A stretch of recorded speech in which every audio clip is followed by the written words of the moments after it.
నేను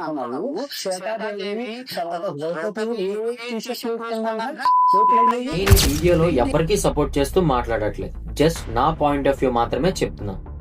రీసెంట్ గా నా అన్వేషణ మాట్లాడిన మాటలు చాలా మందికి నచ్చలేదు. దానివల్లే అతని పైన నెగిటివ్ కమెంట్స్ అండ్ వీడియోస్ చేయడం స్టార్ట్ చేశారు. ఫస్ట్ థింగ్ ఏంటంటే, అతను చెప్పాలనుకున్న మీనింగ్ వేరు, కానీ అతను కంగారు మాటల వల్ల పిచ్చి పిచ్చి కంపారిజన్స్ చేశాడు. సీతాదేవి పైన, ద్రౌపది దేవి పైన తప్పుగా మాట్లాడడం అతని ఉద్దేశం కాదు. అంత పద్ధతిగా, అంత పవిత్రంగా ఉండే స్త్రీలపైనే ఆ కాలంలో అంత ఘోరమైన పనులు ఎందుకు చేశారో అన్నది అతని ఉద్దేశం. మిస్టేక్ అన్నది మన బట్టల్లో లేదు, మన మైండ్ లో ఉందని చెప్పాలనుకున్నాడు. కానీ క్లారిటీ తెలుసుకోకుండా రేప్ అనే ఒక వర్స్ట్ వర్డ్ ని యూజ్ చేశాడు. కానీ ఇదే మనిషి ఆన్లైన్ లో సింగిల్ హ్యాండెడ్ గా betting apps promoters and betting apps వల్ల వచ్చే డేంజర్ ని, ప్రాబ్లమ్స్ ని ప్రజలకు తెలిసేలా చేశాడు.